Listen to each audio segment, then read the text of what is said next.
Good morning friends, मैं राहुल कुमार चौधरी और मैं आज बिहार बोर्ड के 2023 में होने वाले एग्ज़ाम का बोर्ड मॉडल क्वेश्चन मैं लेकर के आया हूँ।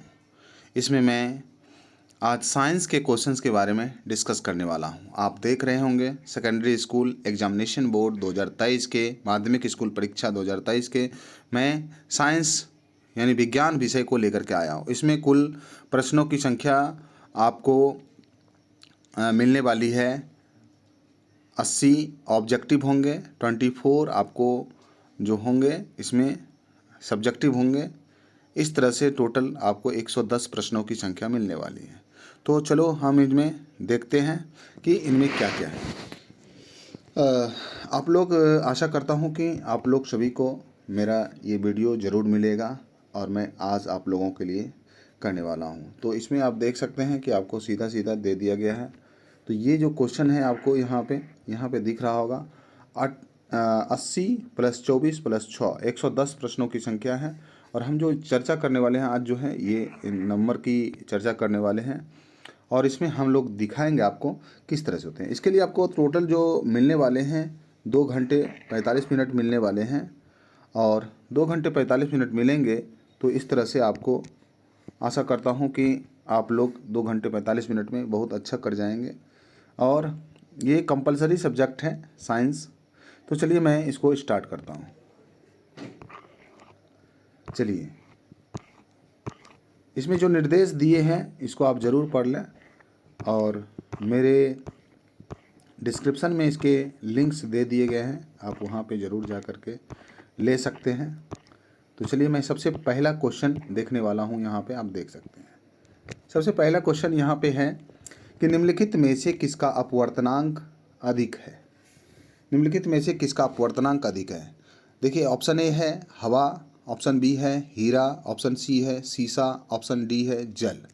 तो इसमें आपको जो सबसे अधिक मिलेंगे, सबसे अधिक जो होंगे, इसका सबसे ज़्यादा जो होगा वो आपका हीरा का होगा अपवर्तनांक। हीरा का अपवर्तनांक कितना है? हीरा का आप देख पा रहे होंगे, हीरा का जो है आपको 2.42 होगा, ठीक है। और हवा का जो अपवर्तनांक है, इसमें हवा का अपवर्तनांक आपको मिलेगा कितना? हवा का अपवर्तनांक 1.003 होगा, ठीक है। इस तरह से आप देख सकते हैं। और यहाँ पे सीसा का जो अपवर्तनांक होने वाला है, सीसा में 2 तरह के सीसा मिलेंगे, एक क्राउन मिलेगा, एक फ्लिंट मिलेगा, तो उसमें दोनों का अलग अलग है। और जल का जो होगा, यहाँ पे जल का देख सकते हैं 1.33 होगा, 1.33 होगा। तो इस तरह से इसमें सही आंसर जो इसका होगा आपका हीरा होगा। तो चलिए मैं आगे की क्वेश्चन की ओर चलता हूँ, उसमें देखते हैं क्या है।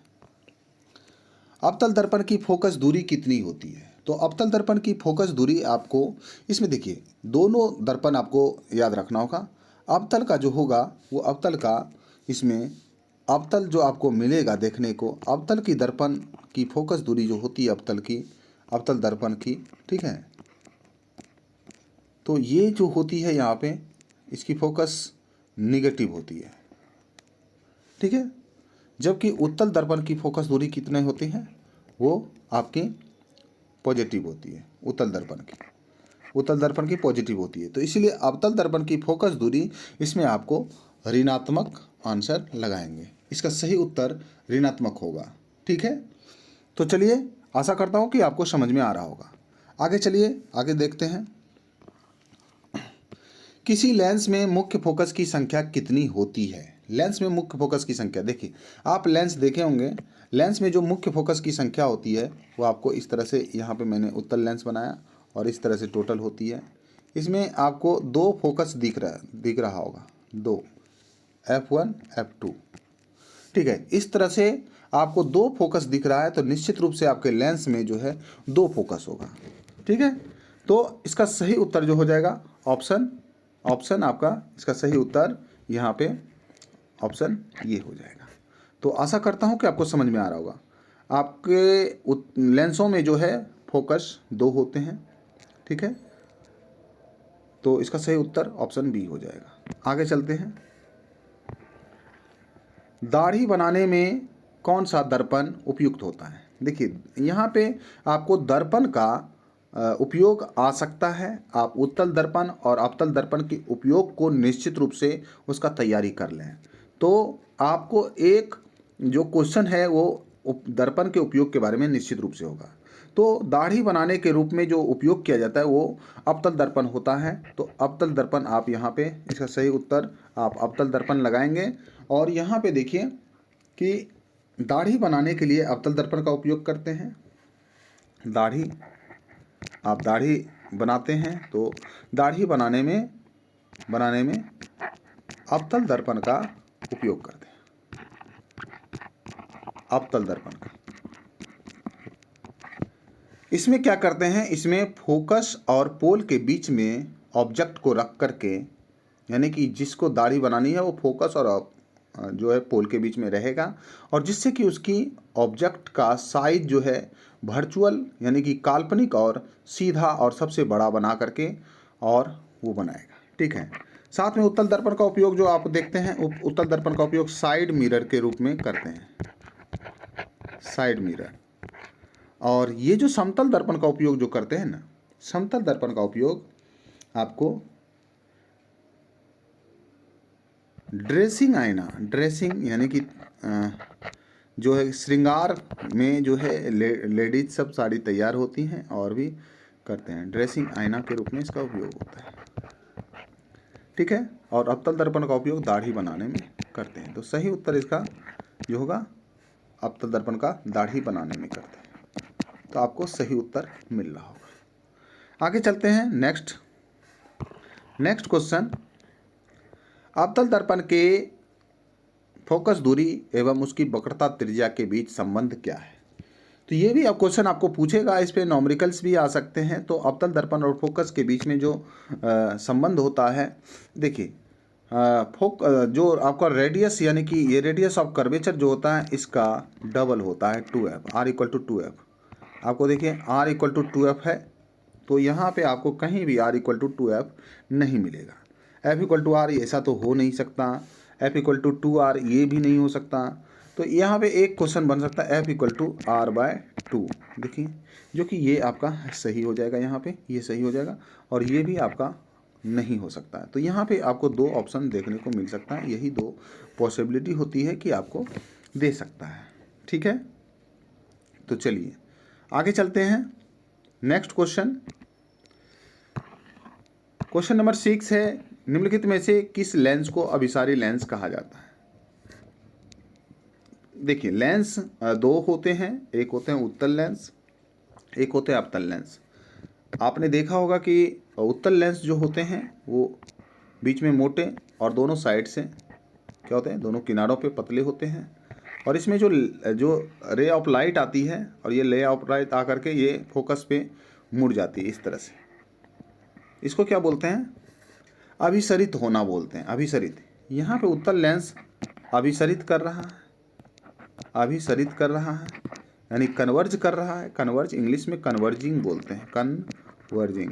ठीक है, कन्वर्जिंग बोलते हैं। तो ये उत्तल लेंस करते हैं। जबकि अवतल लेंस का क्या होता है, अवतल लेंस इसको डाइवर्ज कर देता है यानी अपसरित कर देता है, यानी कि ये है इस तरह से और ये यहाँ से आएगा और इस तरह से डाइवर्ज हो जाता है, डाइवर्ज यानी अपसरित। तो इस तरह से ये लाइट को क्या करते हैं ना कि मोड़ देते हैं, वो फोकस की ओर नहीं होते हैं, मुड़ते हैं और ये सीधे डाइवर्ज यानी अपसरित कर देता है, अपसरित। तो आपका यहाँ पे जो आपको क्वेश्चन जो पूछा जा रहा है इसमें लेंस को जो है आपको अभिसरित कौन करता है? अभिसरित। तो लेंस को अभिसरित करने वाले जो होते हैं वो उत्तल लेंस होते हैं, उत्तल लेंस। तो इसका सही उत्तर उत्तल लेंस हो जाएगा और इसका आप दे सकते हैं ऑप्शन बी। नेक्स्ट क्वेश्चन मैं देख लेता हूँ। ये बहुत ही संभावित प्रश्न है, आपके एग्ज़ाम में निश्चित रूप से आएंगे। अगर आप हमारे चैनल पर नए हैं तो निश्चित रूप से आप उसे सब्सक्राइब कर लें चैनल को, और हम जो है एक एक करके सारे सब्जेक्ट का इस पर देने वाले हैं। चलिए आगे करते हैं। दृश्य प्रकाश में किस वर्ण का तरंगदैर्घ्य न्यूनतम होता है? तो ये क्वेश्चन भी बहुत ही इम्पॉर्टेंट है।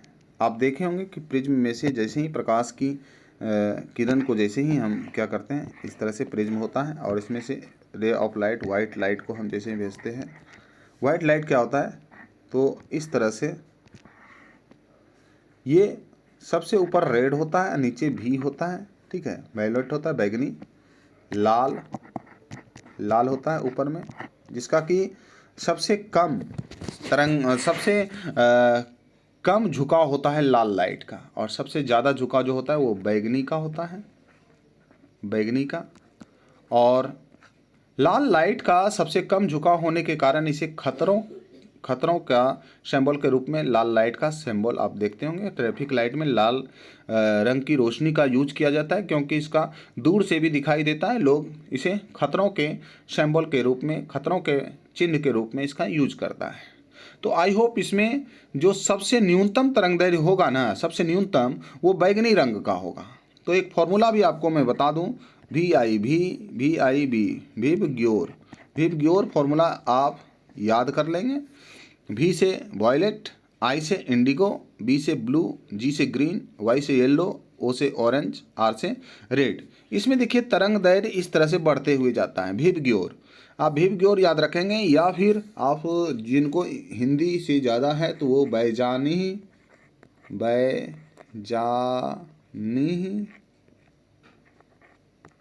पीनाला, ये भी आप याद कर सकते हैं। तो इसमें भी आपको उसी तरह से है, बै से बैगनी, जा से जामुनी, नी से नीला, हौ से हरा और पी से पीला और ना से नारंगी, ला से लाल। तो इसमें देखिए सबसे ज़्यादा जो है लाल रंगों का तरंगदैर्घ्य होता है, सबसे कम जो होता है बैगनी रंगों का होता है। और इस तरह से इसका जो सबसे कम जो पूछा गया है, इसमें सबसे कम किस रंग का होता है, तो आप इसमें बैगनी लगा सकते हैं, ठीक है। इसमें सबसे कम बैगनी रंगों का होता है, तो बैगनी आपका सही उत्तर है। और अगर सबसे अधिक पूछेगा, सबसे अधिक तरंगदैर्घ्य किस रंग का होता है, तो आप लाल जरूर लगाएं, ठीक है। आई होप आपको समझ में आ रहा होगा। नेक्स्ट क्वेश्चन मैं लेता हूं यहाँ पे, आप देखिए, तारों का टिमटिमाना प्रकाश के किस घटना को दर्शाता है। देखिए, आप रात में आप आसमान में जाते हैं कुछ, तो आपको तारे टिमटिमाते हुए नजर आते हैं। तो ये पूछा जा रहा है कि फिजिक्स में इस घटना का कुछ नाम होगा, उस नाम को बताना है। तो हम लोग यहाँ पे आप देखिए कि इसमें जो होता है, ये इसका मुख्य कारण है प्रकाश का अपवर्तन। इसका मुख्य कारण है प्रकाश का अपवर्तन, ठीक है। प्रकाश के अपवर्तन के कारण ही तारे टिमटिमाते हैं। अगर आप कहीं ठंडे के समय में आग को सेक रहे होते हैं, तो आग के दूसरी तरफ जो बैठे होते हैं लोग, उनका शरीर हिलता हुआ प्रतीत होता है, ठीक है।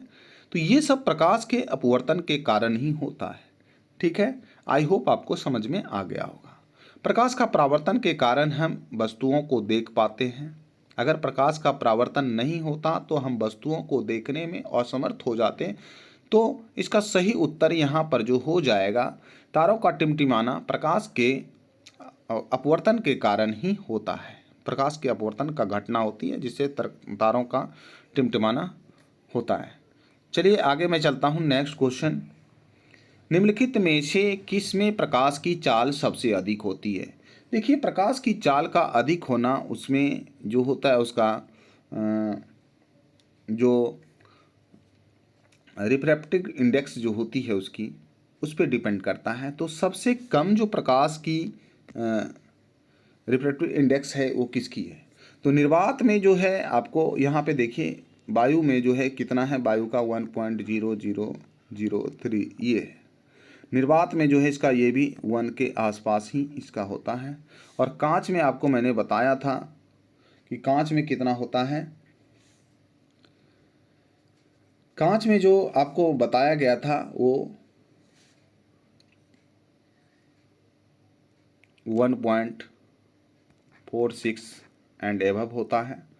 और इसमें ए और बी दोनों ऑप्शन दिए, तो इसमें देखिए, इसमें आपका ऑप्शन नंबर जो होगा ये सी होगा। निर्वात में जो होगा प्रकाश की सबसे चाल अधिक होगी, यानी कि जहाँ पे बिल्कुल कम डेविएशन हो। निर्वात मतलब होता है वैक्यूम, और प्रकाश को जाने के लिए किसी माध्यम की आवश्यकता नहीं होती। तो यहाँ पे प्रकाश जो है निर्वात में भी आसानी से गमन कर सकता है, क्योंकि ये एक इलेक्ट्रोमैग्नेटिक वेव है और इलेक्ट्रोमैग्नेटिक वेव को चलने के लिए किसी भी मीडियम की ज़रूरत नहीं होती है। तो इसलिए यहाँ पे ऑप्शन सी सही है। निर्वात में प्रकाश की चाल सबसे अधिक होती है और वहाँ पे फास्टेस्ट होता है। और प्रकाश की गति मैं बता दूं कि आपको 3 × 10⁸ मीटर पर सेकेंड होती है। 3 × 10⁸ मीटर पर सेकेंड। आई होप आपको समझ में आ रहा होगा। तो चलिए आप क्या करें, इसको थोड़ी सी ध्यान लगाएं और आशा करता हूं कि आपको समझ में आएगा। आगे मैं चलता हूं कि प्रकाश के अपवर्तन के कितने नियम हैं। आपको चाहे प्रकाश के अपवर्तन के नियम के बारे में पूछे या प्रकाश के परावर्तन के नियम के बारे में पूछे तो दोनों का उत्तर एक ही होगा। प्रकाश के अपवर्तन के 2 नियम हैं और प्रकाश के परावर्तन के भी 2 नियम है। दोनों के 2 ही नियम है। ठीक है, आई होप आपको समझ में आ रहा होगा। तो चलिए मैं आगे की ओर चलता हूँ जल्दी से। मैं इस सब्जेक्ट को आज मैं टोटल इसमें 80 ऑब्जेक्टिव्स हैं जिनको कि मैं आज करने वाला हूँ। चलिए यहाँ पे जो आपको एक क्वेश्चन, यहाँ पे क्वेश्चन नंबर 11, जल विद्युत संयंत्र किस ऊर्जा को विद्युत ऊर्जा में रूपांतरित करता है। देखिए जल विद्युत संयंत्र आपने नाम सुना होगा कि जो है नदियों पे बांध है बना करके उसमें जो है एक जल विद्युत संयंत्र यानी कि टरबाइन लगा करके वहाँ से बिजली तैयार करता है। तो इसका मतलब है कि जल विद्युत संयंत्र जो है निश्चित रूप से जो आपको उसमें जब नदियों में बांध बना करके पानी को हम लोग जमा करते हैं तो उसमें स्थितिज ऊर्जा जमा हो जाती है और स्थितिज ऊर्जा को हम लोग तुरंत क्या करते हैं, छोड़ते हैं वहाँ से, जिससे उसकी पानी गतिज ऊर्जा में कन्वर्ट हो जाती है और फिर वो जा करके आपको बिजली आपको देता है। ठीक है, स्थितिज ऊर्जा को विद्युत ऊर्जा में कन्वर्ट किया जाता है, रूपांतरित किया जाता है। आई होप आपको समझ में आ रहा होगा। तो चलिए आगे चलते हैं। नेक्स्ट, जलता हुआ मोमबत्ती बदलता है। क्या बदलता है?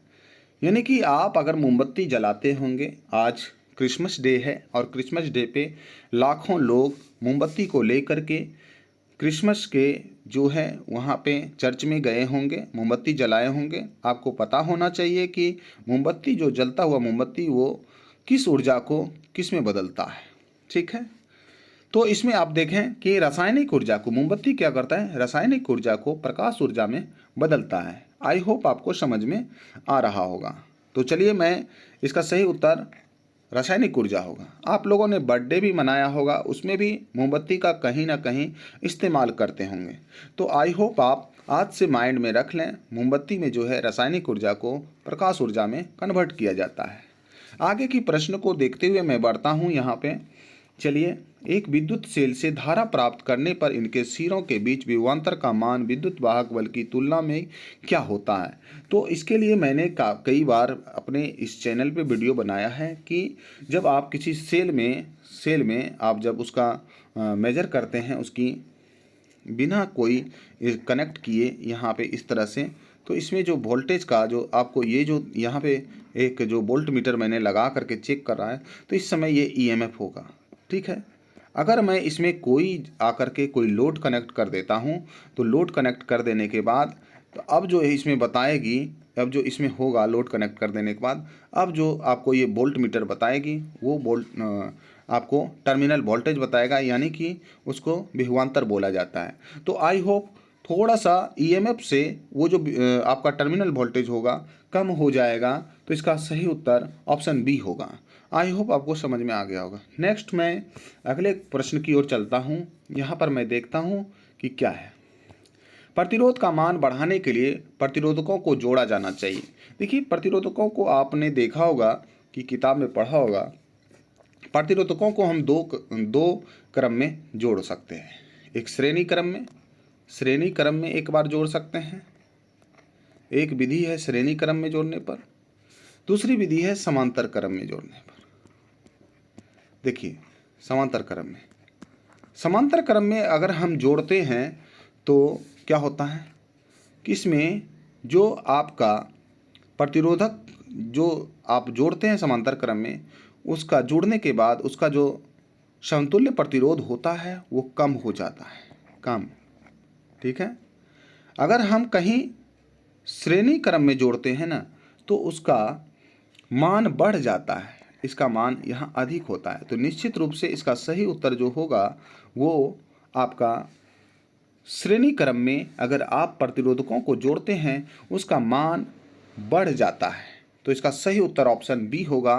तो चलिए मैं यहाँ पे ऑप्शन बी करेक्ट उत्तर करता हूँ इसको। ठीक है, आगे की ओर चलता हूँ। विद्युत चुम्बक बनाने के लिए प्रायः जिस छड़ का उपयोग करते हैं वह कौन सा है? देखिए, प्रायः जो है हम अगर चुंबक बनाना चाहते हैं तो उसमें एक हम नरम लोहा लेते हैं, नरम लोहा यानी कि सॉफ्ट आयरन को लेते हैं और उस पर हम कॉइल की बहुत सारी लपेटों की संख्या दे देते हैं। इस तरह से मैंने ले लिया, इस तरह से नरम लोहा, और इसमें मैं क्या करता हूँ, इस तरह से आप यहाँ पे देखते हैं कि मैंने इस पर कॉइल की बहुत सारी लपेट करके और इसमें से करंट को फ्लो कराता हूँ। जैसे ही करंट फ्लो करती है तो इसमें ये जो नरम लोहा है ये बिल्कुल चुम्बक की तरह व्यवहार करने लगता है। ठीक है, ये चुम्बक की तरह व्यवहार करने लगता है। इसको बोलते हैं हम लोग, नरम लोहा को चुम्बक बनाने का एक विधि है। इस तरह से हम लोग इसमें डीसी करंट देते हैं जिससे कि ये हमारा चुम्बक कहीं ना कहीं मैग्नेट की तरह व्यवहार करने लगता है। तो आई होप इसमें उत्तर जो होगा 15 का बी होगा उत्तर सही।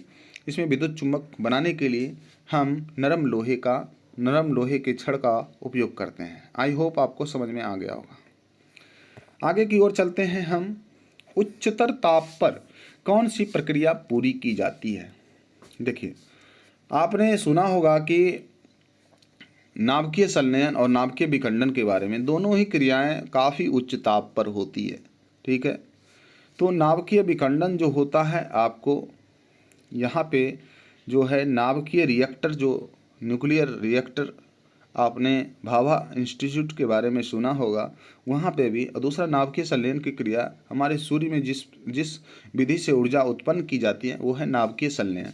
उसकी भी काफ़ी जो होती है काफ़ी उच्च ताप होता है। तो इसमें ऑप्शन ए और बी दोनों होगा, नाभिकीय संलयन और नाभिकीय विखंडन दोनों में ही काफ़ी उच्च ताप पर होती है क्रियाएं संपन्न। तो आई होप इसका उत्तर सही जो हो जाएगा उस आपका ऑप्शन सी होगा। चलिए नेक्स्ट क्वेश्चन, सौर ऊर्जा को सीधे विद्युत ऊर्जा में बदलने की युक्ति क्या है? सौर ऊर्जा को अगर आप सीधे विद्युत ऊर्जा में बदलने की सोच रहे हैं तो निश्चित रूप से इसमें सौर सेल होगा। ठीक है, सौर सेल होगा और सौर सेल के द्वारा हम जो है सूर्य की ऊर्जा को हम विद्युत ऊर्जा में बदल सकते हैं। इसका सही उत्तर ऑप्शन बी हो जाएगा। चलिए आगे की ओर चलते हैं। नेक्स्ट क्वेश्चन, पवन विद्युत जनित्र में पवन की चाल कम से कम कितनी होनी चाहिए? देखिए, कम से कम तो चाल आपको मैंने बहुत बार बताया है कि कम से कम 15 किलोमीटर प्रति घंटे की रफ्तार से अगर हवाएं चल रही है तो आपको बिजली बनाने में पवन ऊर्जा से कोई भी असुविधा नहीं होगी। और ऐसे भी नई तकनीक के द्वारा हमारे पास जो है इस तरह से जो यहाँ पे एक टरबाइन फिक्स कर दिया जाता है और इसमें अंदर में क्या होते हैं, ये बहुत सारे पंखियाँ लगा दी जाती हैं इस तरह से। और इसके अंदर में क्या होते हैं कि अंदर में जनरेटर होता है, जनरेटर में बहुत सारे गियर होते हैं। अगर 15 किलोमीटर भी कम से कम चल रही है तो उससे उसकी रफ्तार बढ़ाई और घटाई जा सकती है। ठीक है, तो इस तरह से आपका सही उत्तर इसमें इनमें से कोई नहीं होगा, क्योंकि यहाँ पे 15 किलोमीटर कम से कम जो स्पीड होनी चाहिए वो बिल्कुल भी नहीं है। तो इसका सही उत्तर होगा ऑप्शन डी, इनमें से कोई नहीं। आगे की ओर चलते हैं। सेल विद्युत वाहक बल का है, सेल का विद्युत वाहक बल है। देखिए, सेल का जो विद्युत वाहक बल है यहाँ पर, तो उसका आप देख सकते हैं कि सेल का जो विद्युत वाहक बल है उसमें सेल द्वारा इकाई आवेश पर किया गया कार्य, सेल द्वारा इकाई आवेश पे जो किया गया कार्य है, ठीक है, उसी को क्या बोलते हैं? सेल का विद्युत वाहक बल बोलते हैं। ठीक है, तो इसका सही उत्तर हो जाएगा यहाँ पे आप, इसका सही उत्तर जो हो जाएगा ऑप्शन बी हो जाएगा। तो ऑप्शन बी का आंसर आप लगाएं। चलिए नेक्स्ट क्वेश्चन, घरेलू परिपथ में मुख्य रूप से किसकी आपूर्ति होती है? घरेलू परिपथ में आपके घरों में एसी करंट आती है, जो कि आपको जो है वहाँ पे सड़कों पर जो पोल होते हैं, पोल में जो मेंस होते हैं, वहाँ से मेंस से आप विद्युत का कनेक्शन ले करके एसी करंट को लेते हैं। तो यहाँ पे इसका सही उत्तर प्रत्यावर्ती धारा हो जाएगा। तो प्रत्यावर्ती धारा का उपयोग करके आप अपने घरों में क्या करते हैं कि आपूर्ति लेते हैं। तो इसका सही उत्तर ऑप्शन ए हो जाएगा। नेक्स्ट क्वेश्चन, क्वेश्चन नंबर 21 है, वर्ण विक्षेपण असंभव है। कहाँ असंभव है? तो देखिए, वर्ण विक्षेपण आपको कांच में हो सकता है, जल में भी हो सकता है, ठीक है। और आपको यहाँ पे वर्ण विक्षेपण आपको फाइबर में असंभव है, फाइबर में असंभव है, फाइबर में वर्ण विक्षेपण नहीं हो सकता। तो इसका सही उत्तर आपको ऑप्शन डी हो जाएगा। नेक्स्ट क्वेश्चन मैं चलता हूँ। वायु में रखा एक कांच का प्रिज्म आपतित किरण को मोड़ देती है। तो आपने देखा होगा कि जब भी आप एक प्रिज्म में यहाँ पे जो वाइट लाइट आती है तो ये इस तरह से, तो ये आधार की ओर मोड़ता है, तो ये आधार की ओर मोड़ देता है। इसका सही उत्तर जो हो जाएगा आधार की ओर ये मोड़ देता है। तो आई होप आपको समझ में आ गया होगा, इसमें आपने पढ़ा भी होगा। आगे की क्वेश्चन मैं देखता हूँ यहाँ पे। नेक्स्ट क्वेश्चन आपको यहाँ पे दिया गया है, ये केमिस्ट्री से क्वेश्चन है, आप इसको भी ध्यान से देखेंगे। यहाँ पर क्वेश्चन नंबर 23, यहाँ पे आप देख रहे हैं कि Zn जो है ऑक्सीजन से संयोग करके जिंक ऑक्साइड बनाता है। Zn ऑक्सीजन से संयोग करके जिंक ऑक्साइड बनाता है, तो इसमें इस अभिक्रिया का क्या नाम है?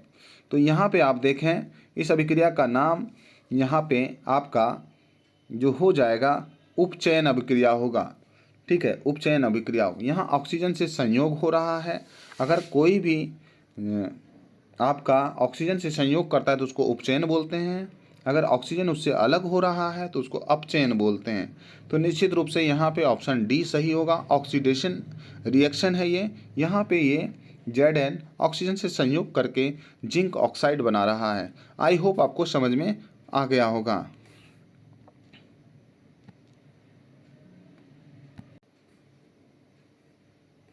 आगे की क्वेश्चन की ओर मैं चलता हूँ। यहाँ पे खाने वाले सोडे का रासायनिक सूत्र क्या होगा?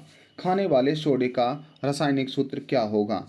तो देखिए, यहाँ पे आपको दिया गया है खाने वाले रासायनिक सोडे का जो सूत्र होगा यहाँ पे दे दिया गया है, आप देख सकते हैं। तो इसका जो सही फॉर्मूला होगा आप यहाँ पे दे दिया है, आपका सही उत्तर NaHCO3, ये इसको बोलते हैं खाने का सोडा, ठीक है। आगे मैं चलता हूँ। नेक्स्ट क्वेश्चन मैं चलता हूँ। कमरे के ताप पर द्रव्य अवस्था में पाए रहने वाली धातु क्या होगा? देखिए, कमरे में आपने देखा होगा आपके थर्मामीटर में भी लिक्विड अवस्था में पारा भरा होता है। तो कमरे के ताप पर पारा जो होता है वो लिक्विड अवस्था में होता है, लिक्विड अवस्था में होता है, ठीक है। तो इसका सही उत्तर हो जाएगा ऑप्शन बी। नेक्स्ट क्वेश्चन में यहाँ पे देखता हूँ, जो दिया हुआ है यहाँ पे,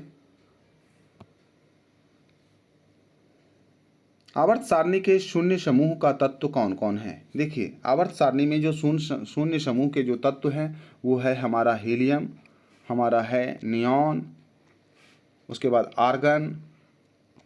ये सारे हमारे तत्व क्या हैं कि 0 समूह के हैं। तो इसका जो है हीलियम, देखिए आप यहाँ पे हीलियम इसका सही उत्तर हो जाएगा। आई होप इसका सही उत्तर आपको पता चल गया होगा।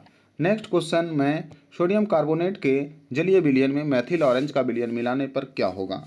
देखिए, सोडियम कार्बोनेट में अगर आप जलीय विलयन में मैथिल ऑरेंज को मिलाते हैं, उसका रंग क्या होता है? पीला में परिवर्तित हो जाता है, ठीक है।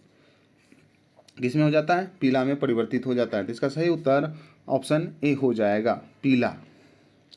आगे की ओर मैं चलता हूँ। नेक्स्ट क्वेश्चन, ग्लोबल वार्मिंग के लिए सबसे उत्तरदायी गैस कौन सा है? तो ग्लोबल वार्मिंग के लिए सबसे उत्तरदायी जो गैस है हमारा है कार्बन डाइऑक्साइड, ठीक है। आप भी क्या करें, अगर आसपास में कोई कार्बन डाइऑक्साइड ज़्यादा फैला रहे हैं, आग ज़्यादा जला रहे हैं, ठीक है, फसल का जो वेस्टेज होता है उसको खेतों में जला रहे हैं, तो आप निश्चित रूप से उसको जलाएं नहीं, उसके छोटे छोटे टुकड़े करके उसको मिट्टी में मिला दें, जिससे क्या होगा, ग्लोबल वार्मिंग से हमारी धरती बच सकेगी। ठीक है, आने वाली भावी पीढ़ियों के लिए मैं उनका जीवन सुरक्षित कर पाऊँगा। आई होप आपको समझ में आ रहा होगा। आगे मैं क्वेश्चन नंबर 29, गंधक की परमाणु संख्या कितनी है। गंधक की जो परमाणु संख्या है वो आपको पता होगा। गंधक यानी सल्फर, सल्फर की जो संख्या होती है वो आपको 16 होगा। ठीक है, जैसे आपने देखा होगा, hydrogen, helium, lithium, beryllium, boron, carbon, nitrogen, oxygen, ठीक है, इस तरह से आप जाते जाएंगे। ठीक है, फ्लोरीन, नियॉन, सोडियम, ठीक है, तो आपको 16 नंबर पे जाकर के क्या बने मिलेगा, आपको सल्फर मिलेगा। तो इसका सही जो उत्तर होगा वो ऑप्शन डी हो जाएगा। आई होप आपको समझ में आ रहा होगा। नेक्स्ट क्वेश्चन, अम्ल का जलीय विलयन विद्युत का संचालन करता है, क्योंकि अम्ल जल में क्या होता है। देखो, अम्ल में जल में जो होता है वो, जैसे ही एसिड को आप जल में मिलाते हैं तो वहाँ पे क्या होती है कि वो आयनित हो जाता है, आयनित, उसके आयन्स टूट जाते हैं जल में मिलाते ही। और जल में अगर आयन्स ज़्यादा होगा तो निश्चित रूप से वो क्या करेगा, विद्युत का संचालन करेगा। तो इसका सही उत्तर जो हो जाएगा वो ऑप्शन ए होगा। Option A, option A is the correct answer. चलिए आगे चलते हैं। अधिकतर धातुएं धातुएं क्या होती हैं, ऑक्साइड होते हैं। धातुओं के ऑक्साइड जो होते हैं, ये क्वेश्चन पूछा जाएगा। जो धातुओं के जो ऑक्साइड होते हैं वो क्या होते हैं, क्षारीय होते हैं। धातुओं के ऑक्साइड क्षारीय होते हैं और धातुओं के जो ऑक्साइड होते हैं वो अम्लीय होते हैं। तो यहाँ पे धातुओं के ऑक्साइड पूछा गया है, तो इसका सही उत्तर क्या हो जाएगा, वो क्षारीय होगा। Option A correct answer. तो आप ऑप्शन ए की ओर जाएं। आगे, सोने में निम्नलिखित में से कौन सी धातु मिलाकर मिश्र धातु तैयार की जाती है। देखिए, सोने में जो है या तो चांदी मिलाया जाता है, लेकिन यहाँ पे जो ऑप्शन में दी गई है इसमें से कौन सी धातु मिलाई जाती है, तो सोने में जो है कॉपर को मिला करके सोने को कठोर किया जाता है, और जिससे सोना का हम लोग ज्वेलरी बना लेते हैं, उसे आसानी से पहन लेते हैं। सोना इतना मुलायम होता है कि उसके बिना कोई अलग से धातु मिलाए उसकी ज्वेलरी नहीं बनाई जा सकती। तो इसका सही उत्तर जो हो जाएगा कॉपर। सोने में कॉपर को मिला करके उससे बनाई जाती है ज्वेलरी, ऑर्नामेंट्स। आपके घरों में भी सोने की ज्वेलरीज होगा, आप लोग निश्चित रूप से इसको समझ लें। आगे की ओर चलता हूँ। NaCl, AgNO3 और ये रिएक्शन करके AgCl और NaNO3। देखो इसमें क्या हो रहा है कि Cl जो था पहले Na के साथ था, Cl जो था पहले किसके साथ था, Na के साथ था, लेकिन अब जो है Cl जो है वो Ag के साथ आ गया। मतलब यहाँ डिस्प्लेसमेंट हो रहा है, और Ag के साथ NO3 था, तो अब देखो NO3 Na के साथ आ गया, यानी कि दो बार डिस्प्लेसमेंट हो रहा है। तो निश्चित रूप से इसमें द्विविस्थापन यानी डबल डिस्प्लेसमेंट रिएक्शन हुआ है। तो इसका सही उत्तर जो हो जाएगा वो ऑप्शन सी होगा। आई होप आपको समझ में आ रहा होगा। आगे की ओर चलता हूँ। इसमें आप देखें सिलिकॉन क्या है। देखिए, सिलिकॉन के बारे में आपको पूछेगा।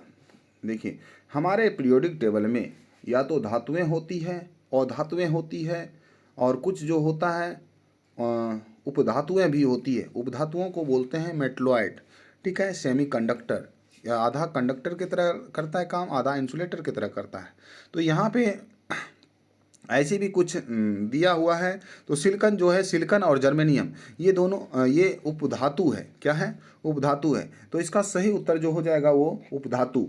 सिलिकॉन जो है एक उपधातु है, तो इसका उपयोग इलेक्ट्रॉनिक्स के सामान बनाने में ज़्यादा उपयोग की जाती है। तो आई होप इसका आपको पता चल गया होगा। चलिए हम आगे चलते हैं। यहाँ पे आप देख रहे होंगे वे तत्व जिनके बाहरी सेल पूर्ण भरे होते हैं कहलाते हैं। जो जिसके पूर्ण भरे होते हैं बाहरी सेल, वे कहलाते हैं। तो वो जो होते हैं आपको, वे उत्कृष्ट गैसें होते हैं, नोबेल गैसें होते हैं। नोबेल गैस का नाम सुने होंगे। कुल नोबेल गैस 6 हैं। Helium, neon, argon, krypton, xenon and radon. Krypton, xenon and radon, xenon and radon. इस तरह से टोटल 6 गैस हैं। 2, 10, 18, 36, 54, 54 और 86। तो आई होप ये 6 गैसें जो हैं ये हमारे नोबेल गैसें हैं। ये किसी से भी रिएक्ट नहीं करती, क्योंकि इसके बाहरी कक्षा में क्या है कि कंप्लीट, इसके इलेक्ट्रॉन्स कंप्लीट है। ठीक है, तो आगे मैं चलता हूँ। नेक्स्ट क्वेश्चन, खड़िया का रासायनिक सूत्र क्या है? खड़िया का रासायनिक सूत्र क्या है? खड़िया का रासायनिक सूत्र है, क्वेश्चन नंबर 36। खड़िया का रासायनिक सूत्र क्या है? तो देखिए यहाँ पे खड़िया का जो रासायनिक सूत्र है आपको मिलेगा। ठीक है, खड़िया यानी चौक। चौक का जो रासायनिक सूत्र है CaCO3 होगा। CaCO3 ये खड़िया का रासायनिक सूत्र है। खड़िया का रासायनिक सूत्र है। ठीक है, खड़िया को हम इंग्लिश में चौक भी बोलते हैं। चौक का नाम सुने होंगे। ठीक है, CaOCl इसका जो नाम है calcium hypochlorite. Calcium hypochlorite, calcium hypochlorite, hypochlorite. I hope आपको समझ में आ गया होगा। और इसमें CaHCO3 जो है इसको बोलते हैं calcium bicarbonate. Calcium bicarbonate, calcium bicarbonate, bicarbonate. और यहाँ पे जो है और है कैल्शियम क्लोराइड, इसका जो नाम है कैल्शियम क्लोराइड है। तो खड़िया का जो रासायनिक सूत्र है वो CaCO3 होगा। ठीक है, calcium by chloride. I hope आपको समझ में आ रहा होगा। नेक्स्ट क्वेश्चन मैं चलता हूँ। निम्नलिखित में से कौन सबसे अधिक अम्लीय है? आपको पता है कि मैंने पहले भी बता रखा था आपको कि जो धातुओं के जो ऑक्साइड होते हैं वो क्षारीय होते हैं। तो आप देखो ये सब जो हैं धातु के ऑक्साइड हैं, धातु के ऑक्साइड हैं, ये सब तो क्या होंगे? क्षारीय होंगे, क्षारीय होंगे। ये सब क्या होंगे? क्षारीय होंगे। इसमें जो है एक ही अम्लीय है, एक ही अम्लीय है। वो है क्या? वो है और धातुओं के ऑक्साइड यानी सल्फर ऑक्साइड। ये जो है आपका अम्लीय होगा। ये क्या होगा? अम्लीय होगा। तो आई होप आपको समझ में आ गया होगा। ऑप्शन ए करेक्ट आंसर है। तो निश्चित रूप से आपको समझ में आ रहा होगा। आप फटाफट हमारे वीडियो को लाइक करें, शेयर करें और सब्सक्राइब करें। निम्नलिखित में से एल्काइन कौन है? एल्काइन कौन है? तो आप एल्काइन के बारे में जानें। ठीक है, तो चलिए मैं इसको बताने की कोशिश करता हूँ। तो आपको मैंने बता रखा है पहले ही, कई क्लास मैंने आपको दिया था और उस क्लास में आपने देखा होगा कि मैं यहाँ पे फॉर्मूला है, इसका एक फॉर्मूला होता है। जैसे कि एल्केन है, एल्केन का क्या फॉर्मूला है? एल्केन का फॉर्मूला आपको पता होगा CnH2n+2, इसको जो बोलते हैं एल्केन बोलते हैं। उसके बाद एल्कीन का ना आपने सुना होगा। एल्कीन का फॉर्मूला कितना है? एल्कीन का फॉर्मूला, एल्कीन का CnH2n, CnH2n। ठीक है, और फिर एल्काइन का जो फॉर्मूला है, एल्काइन का आपको पता होगा CnH2n-2 होगा। इस तरह से आप देखिए CnH2n-2 जो होगा वो कौन सा होगा आप देख सकते हैं। तो इसमें आपको जो आंसर होगा, आपको देखें CnH2n-2, तो अगर 2 लेते हैं हम C2H4 हो जाएगा। ठीक है,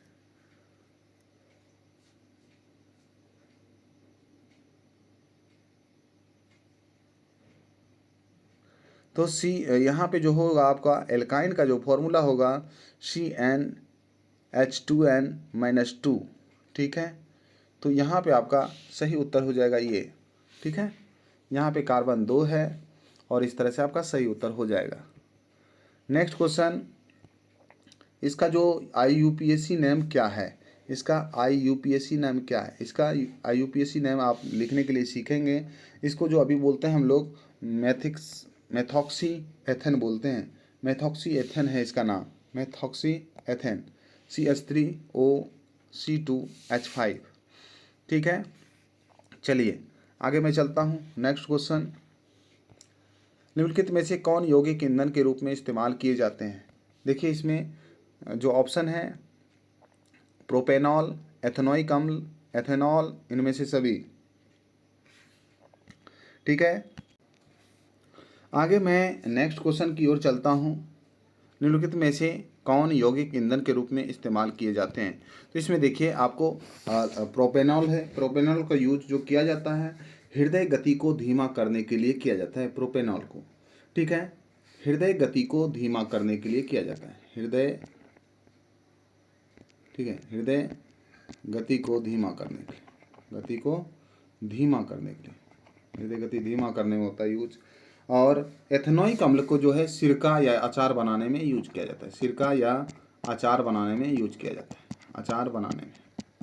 ठीक है, और एथेनॉल का जो यूज किया जाता है उसमें ईंधन बनाने के रूप में, इसी को ईंधन के रूप में किया जाता है यूज। तो आई होप आपको समझ में आ गया होगा। इसमें जो ऑप्शन सी होगा ये करेक्ट आंसर होगा। इसमें से एथेनॉल का यूज आपको ईंधन के रूप में किया जाता है। ठीक है, तो आपने सुना होगा नरेंद्र मोदी इधर बोल रहे थे कि जो है किसानों को जो उसकी आमदनी दोगुनी की जाएगी, तो उन्होंने बताया था कि एथेनॉल से, एथेनॉल जो है किस उसके जो ईख होते हैं, ईख के जो कचरे होते हैं, सूखे होते हैं, उससे क्या किया जाएगा कि उससे एथेनॉल की प्राप्ति की जाएगी। आई होप आपको समझ में आ गया होगा। Next question, sodium hydroxide zinc से अभिक्रिया करके कौन सा उत्पाद बनाता है? सोडियम ऑक्साइड जिंक से अभिक्रिया करके आपको जो बनाएगा, यहाँ पे इसका सही उत्तर हो जाएगा ऑप्शन डी। ठीक है, ऑप्शन डी हो जाएगा आपका, इसमें बनाया जाएगा। नेक्स्ट क्वेश्चन मैं चलता हूँ, जो क्वेश्चन नंबर 10 है, 42 है। इसमें धोबिया सोडा का रासायनिक सूत्र क्या है? यानी धोने का सोडा का रासायनिक सूत्र बताना है, तो आपको क्या मिलेगा? धोने का जो रासायनिक सूत्र है वो उसको बोलते हैं NaHCO3। यहाँ पे इसका जो सही उत्तर हो जाएगा आपको क्या होगा, वो ये होगा। ठीक है, आई होप आपको समझ में आ रहा होगा। चलिए मैं आगे चलता हूँ।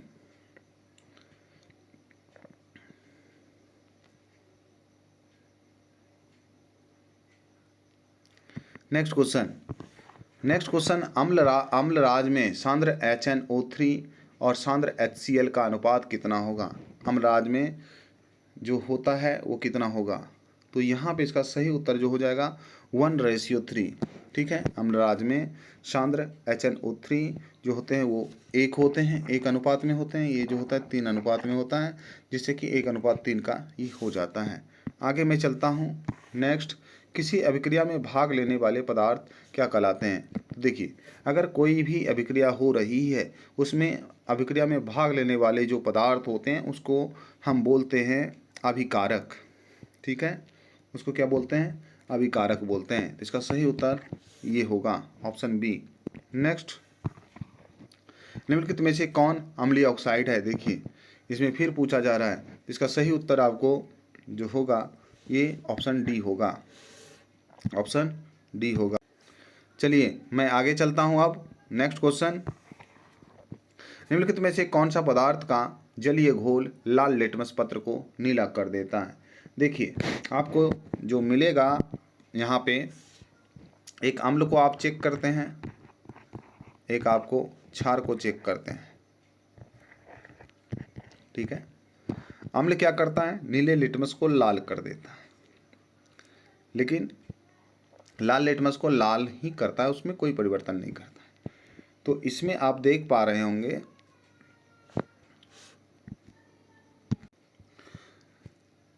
होंगे कि यहाँ पे जलीय घोल को लाल लिटमस पत्र को नीला करता है, तो वो कौन सा होगा? तो वो जो होगा आपको यहाँ पे जो नीला करने वाला जो होगा वो क्षार होगा।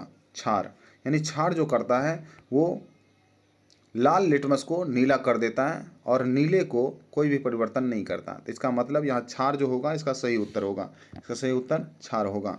तो चलिए आगे चलता है नेक्स्ट क्वेश्चन की ओर। स्वस्थ शरीर का पीएच मान कितना होता है? स्वस्थ शरीर का पीएच मान कितना होता है? आप लोग भी कमेंट करके उत्तर बताएं। स्वस्थ शरीर का पीएच मान कितना होता है? तो स्वस्थ जो शरीर होता है, अगर कोई व्यक्ति स्वस्थ है तो उनके शरीर का पीएच मान निश्चित रूप से 7 से 7.8 के बीच में होता है। तो आपका सही उत्तर इसमें आपका जो हो जाएगा ऑप्शन सी हो जाएगा। नेक्स्ट क्वेश्चन, निम्नलिखित में यौगिकों में से कौन जल में विलय है? जल में विलय कौन सा है? आगे मैं इसमें करता हूँ कि जल में विलय जो होगा वो आपका ग्लूकोज होगा। ग्लूकोज आपने पिया होगा। ग्लूकोज निश्चित रूप से जल में विलय होता है। आगे की ओर क्वेश्चन चलते हैं। इसमें देखिए अम्लगन कौन होता है? अम्लगन, देखिए अम्लगन होता क्या है कि अगर कोई भी धातु पारा से रिएक्ट करके वो अम्लगम बना देता है, तो पारे से रिएक्ट करने वाले इसमें एक ही है जो है वो सोडियम Hg से रिएक्ट करता है, ये अम्लगम बनाएगा। तो इसका सही उत्तर आपका ऑप्शन बी होगा। चलिए आगे चलते हैं। आपने अम्लगम को समझ लिया। आगे, निम्नलिखित में से कौन सी धातु जिंक सल्फेट के विलयन से जिंक को विस्थापित कर देता है? देखिए इसमें जो होता है जिंक से जो ज़्यादा अभिक्रियाशील होता है वो होता है हमारा एल्युमिनियम। ठीक है, जिंक से ज़्यादा जो अभिक्रियाशील होता है वो एल्युमिनियम होता है। एल्युमिनियम ही क्या करता है कि जिंक को उसके जिंक सल्फेट से विस्थापित कर देता है। तो इसका सही उत्तर ऑप्शन डी हो जाएगा। आगे की ओर चलता हूँ। नेक्स्ट क्वेश्चन, ऑक्सीजन युक्त रक्त को हृदय से शरीर के विभिन्न भागों में ले जाने का काम कौन सी रक्त वाहिनियाँ करती है? तो देखिए आपने देखा होगा कि ये है हार्ट से जो है जो शुद्ध ब्लड जो होता है उसको लाता है कौन? धमनी। शरीर के विभिन्न भागों में पहुंचाता है। और ले कौन जाता है? सीरा ले जाता है। तो सीरा जो है वो आपको अनॉक्सीकृत ब्लड ले जाता है। अनॉक्सीकृत ब्लड को ले जाता है। और ये जो धमनी जो है ऑक्सीकृत ब्लड को लाता है। तो हार्ट क्या करता है? ये धमनी के द्वारा शरीर के विभिन्न भागों में ब्लड को पहुंचाने का काम करता है। तो आई होप इसका सही उत्तर जो हो जाएगा धमनियाँ हो जाएगा। धमनियाँ। तो आई होप आपको समझ में आ गया होगा। नेक्स्ट क्वेश्चन, रक्त के हल्के पीले रंगों के चिपचिपे द्रव को क्या कहते हैं? रक्त में अगर हल्के पीले रंग जो होते हैं जो कि 55% के आसपास होता है, 55% के आसपास होता है, उसको बोलते हैं प्लाज्मा। ठीक है। और प्लाज्मा थेरेपी के बारे में आपने कोरोना के समय में सुना होगा कि जो व्यक्ति कोरोना संक्रमित हो जाता था उसके ब्लड का प्लाज्मा निकाल करके उसको जो व्यक्ति कोरोना पीड़ित होता था उसको दे करके जल्दी से जल्दी ठीक किया जाता था। और फिर कोरोना का टाइम आ गया है तो आप इसमें देखेंगे प्लाज्मा थेरेपी का फिर से नाम आएगा, आप सुनेंगे। अगर आपको अच्छा लग रहा है ये सारी तो फटाफट हमारे इस वीडियो को लाइक करें, शेयर करें और सब्सक्राइब करें। चलिए आगे की ओर चलता हूँ मैं। नेक्स्ट, किन पौधे की पत्तियों पर स्टोमाटा अनुपस्थित होते हैं? देखिए स्टोमाटा जो होते हैं, जो भी पौधे वातावरण में हवाओं के साथ सांस लेता है उसमें क्या होता है कि स्टोमाटा जरूर होता है। लेकिन जो पौधे पानी के अंदर होता है वहाँ पे किसी भी प्रकार का स्टोमाटा नहीं होता। तो यहाँ पे देखिए जो होता है जलमग्न हाइड्रोफाइट्स जो होते हैं उनमें कोई भी तरह का स्टोमाटा नहीं होता। आई होप आपको समझ में आ गया होगा। 53 का सही उत्तर हो जाएगा ऑप्शन बी। नेक्स्ट, किण्वन क्रिया की जाती है? किण्वन क्रिया की जाती है तो किसमें किण्वन क्रिया की जाती है? आप यहाँ पे देखें, ऑप्शन ए है ईस्ट में, ऑप्शन बी है हाइड्रा में, ऑप्शन सी है अमीबा में, ऑप्शन डी है इनमें से कोई नहीं। तो आपको देखिए कि इसमें जो आपका सही उत्तर होगा जो है वो ईस्ट में किया जाता है। ईस्ट में जो किया जाता है आपको किण्वन प्रक्रिया की जाती है, आपको देख सकते हैं। और हाइड्रा में ये क्या होता है? ये बडिंग होता है। ठीक है। अमीबा में क्या होता है? ये द्विखंडन विधि से विभाजित होते हैं। तो इसका सही उत्तर क्या हो जाएगा? ऑप्शन ए हो जाएगा। नेक्स्ट, पूर्ण विकसित अंडाशय कहलाता है। पूर्ण विकसित अंडाशय क्या कहलाता है? पूर्ण विकसित अंडाशय जो है आपको वो फल के नाम से जाना जाता है। पूर्ण विकसित अंडाशय फल बन जाते हैं। तो आगे चलते हैं। नेक्स्ट क्वेश्चन, ग्लूकोज का रासायनिक सूत्र क्या है? आपको बार बार पूछे जाते हैं ग्लूकोज का रासायनिक सूत्र क्या है। आप देखिए ये जो है ग्लूकोज का रासायनिक सूत्र जो हो जाएगा यहाँ पे, ये है ग्लूकोज। ग्लूकोज का रासायनिक सूत्र यहाँ पे ये है, ये जो है ग्लूकोज का रासायनिक सूत्र है। और आप जो यहाँ पे देख रहे होंगे इसको बोलते हैं शुगर। क्या बोलते हैं? शुगर का रासायनिक सूत्र है। तो आप इसमें से कन्फ्यूज ना करें। तो ग्लूकोज के रासायनिक सूत्र में कार्बन परमाणुओं की संख्या 6 होती है। ठीक है, तो सही उत्तर इसका हो जाएगा option B. Option B is the correct answer. आगे की ओर चलता हूँ। नेक्स्ट क्वेश्चन, निम्नलिखित में से किसे पौधे का प्रकाश संश्लेषी इकाई कहा जाता है? आप देखे होंगे कि पौधे का जो है प्रकाश संश्लेषी इकाई होगा वो क्लोरोफिल होगा। क्लोरोफिल में क्या करता है? ये प्रकाश संश्लेषण क्रिया करता है। अगर क्लोरोफिल को हटा दिया जाए तो निश्चित रूप से प्रकाश संश्लेषण की क्रिया नहीं होगी, और फिर पानी को जो ऑक्सीजन में तोड़ करके उसको अलग करना, ये क्रियाएं रुक जाएगी और धीरे धीरे सारे जीव पृथ्वी पर नष्ट होते चले जाएंगे और एक दिन ये पृथ्वी जीवन विहीन हो जाएगा। तो आई होप इसका सही उत्तर क्लोरोफिल जो है प्रकाश संश्लेषी का इकाई कहलाता है। आगे मैं चलता हूँ नेक्स्ट क्वेश्चन की ओर। आप देख रहे हैं नेक्स्ट क्वेश्चन, अंडो उत्सर्ग का क्या कारण है? अंडो उत्सर्ग का क्या कारण है?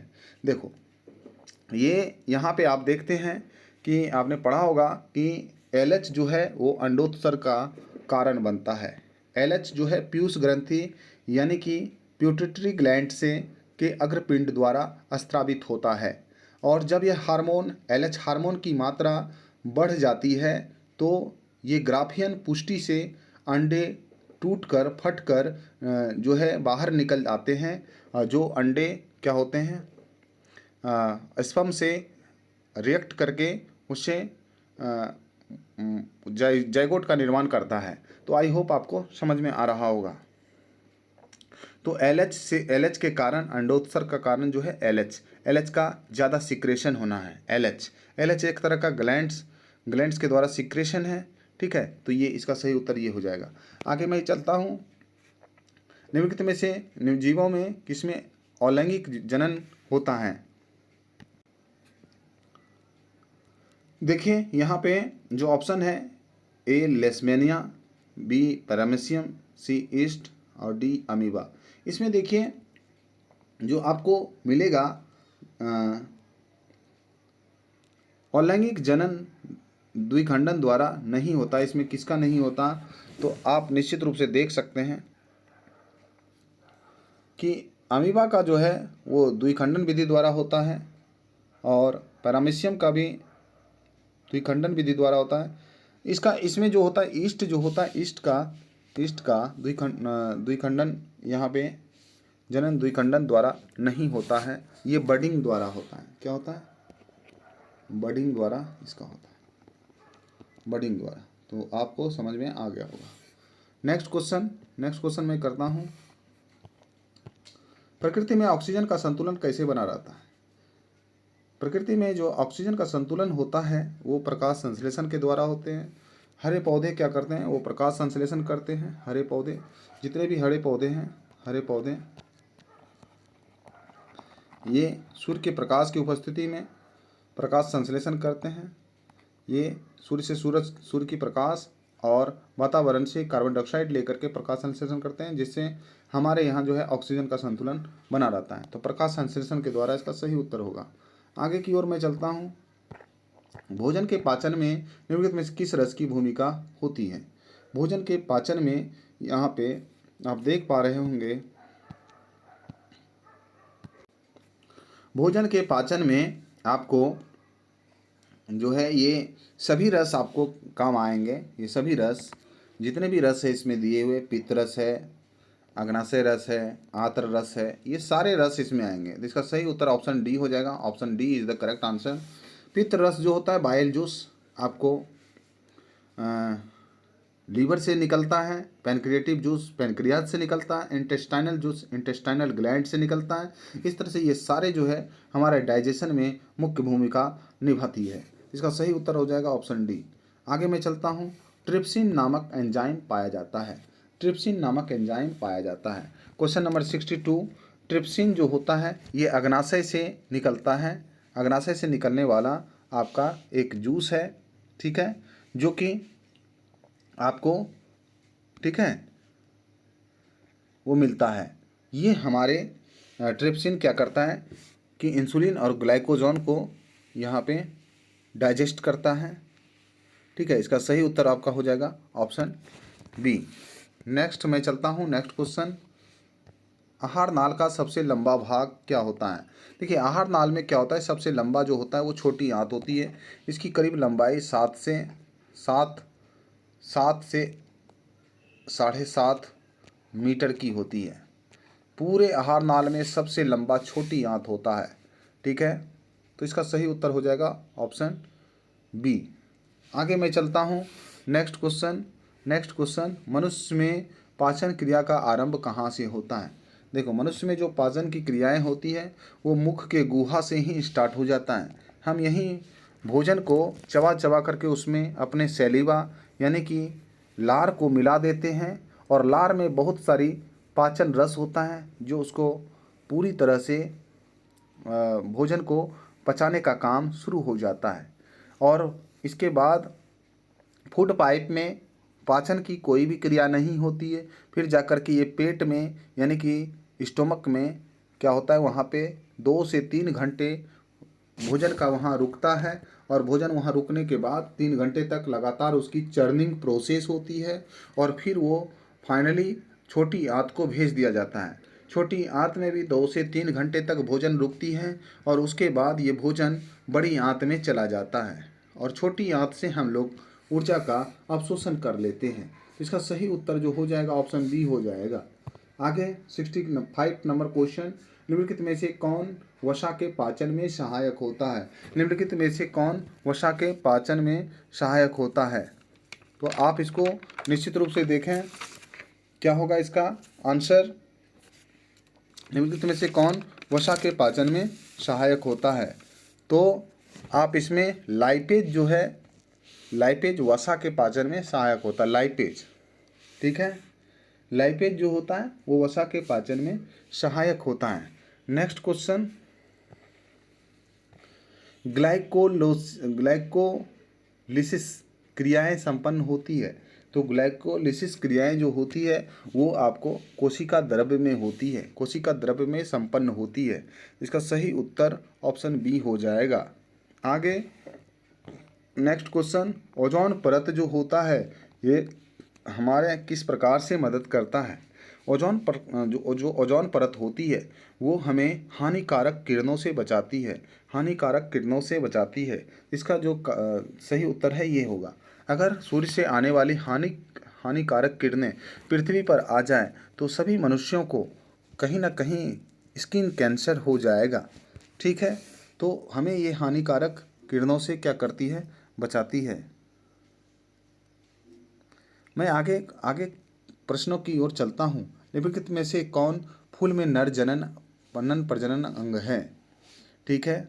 तो इसमें देखिए फूल के पार्ट्स आपने देखा होगा, फूल के भाग, उसमें जो होता है पुंकेसर जो होता है वो पुरुष होते हैं, नर प्रजनन अंग होते हैं पुरुष, ठीक है। और जो स्त्री केसर होती है वो स्त्री होती हैं, यानी कि मादा प्रजनन अंग होते हैं, और नर जनन अंग पुंकेसर होते हैं। तो आई होप आपको समझ में आ गया होगा। नेक्स्ट क्वेश्चन, पौधों में श्वसन क्रिया के अंतर्गत एटीपी के टूटने से कितनी ऊर्जा मुक्त होती है। देखिए पौधों में जो श्वसन क्रियाएं होती है उसमें जब एटीपी में जब टूटती है वो, तो इसमें कुल जो है 30.5 किलो जूल पर मोल होता है। एक मोल टूटने से आपको 30.5 किलो जूल ऊर्जा की मुक्त होती है। तो चलिए आगे की क्वेश्चन मैं चलता हूँ। नेक्स्ट क्वेश्चन, इथाइल अल्कोहल किस प्रकार के श्वसन से बनता है।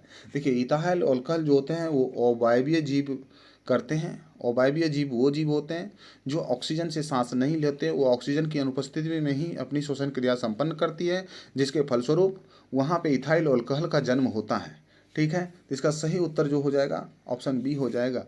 आगे की ओर मैं चलता हूँ। नेक्स्ट क्वेश्चन, ठीक है, रक्त में उपस्थित कौन सी कणिकाएं श्वसन गैसों के परिवहन में भाग लेती है।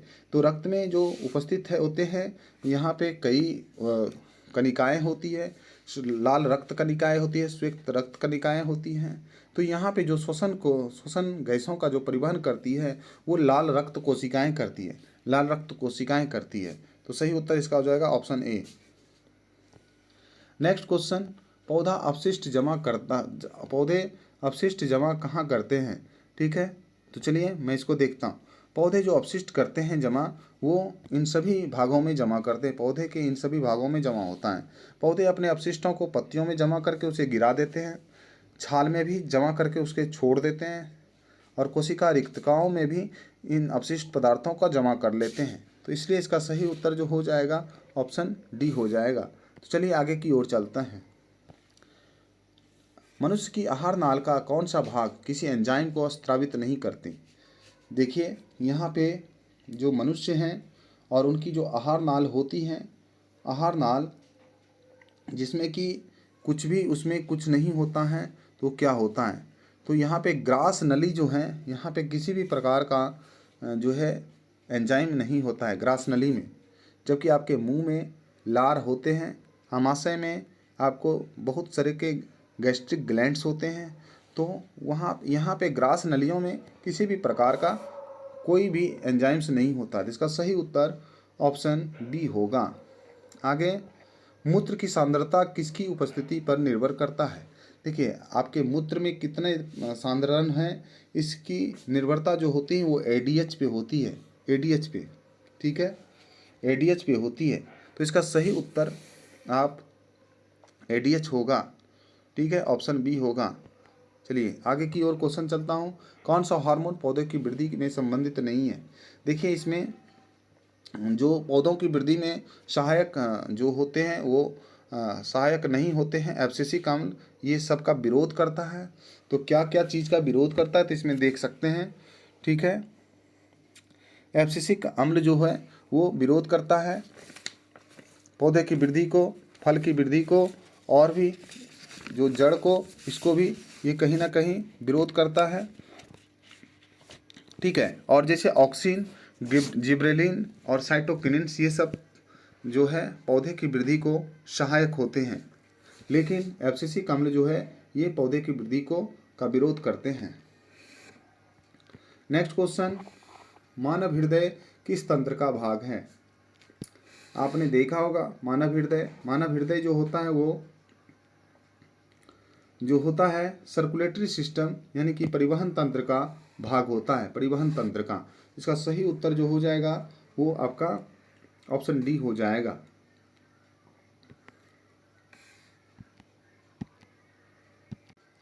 नेक्स्ट क्वेश्चन,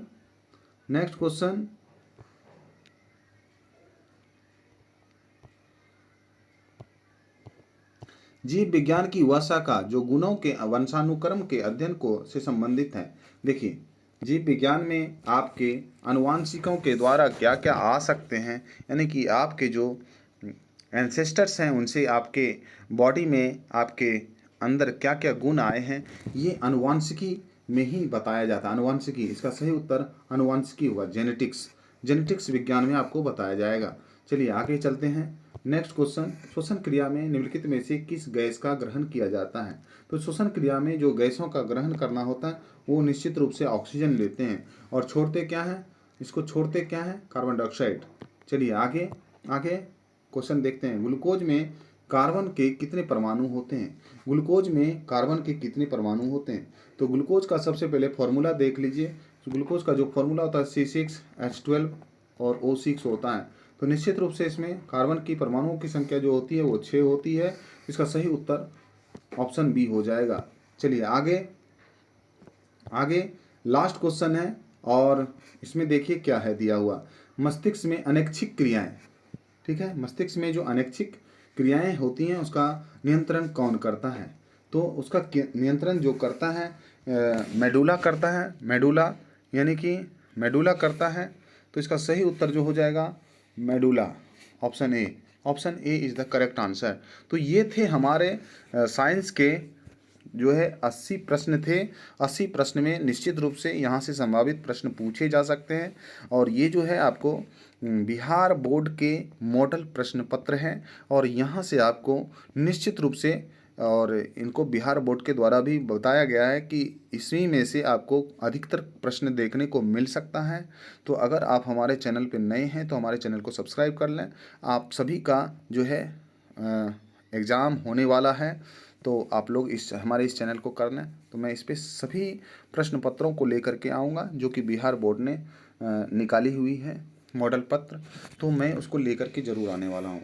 तो आई होप, मैं आशा करता हूँ कि आप इसको निश्चित रूप से करेंगे और चैनल और अधिक से अधिक शेयर भी करें, जो कि गांव से दूर सुदूर जहाँ पे काफ़ी कमियां हैं इनकी, तो उनको भी मिल सकें। तो मैं तब तक के लिए आपसे विदा चाहता हूँ। जय हिंद,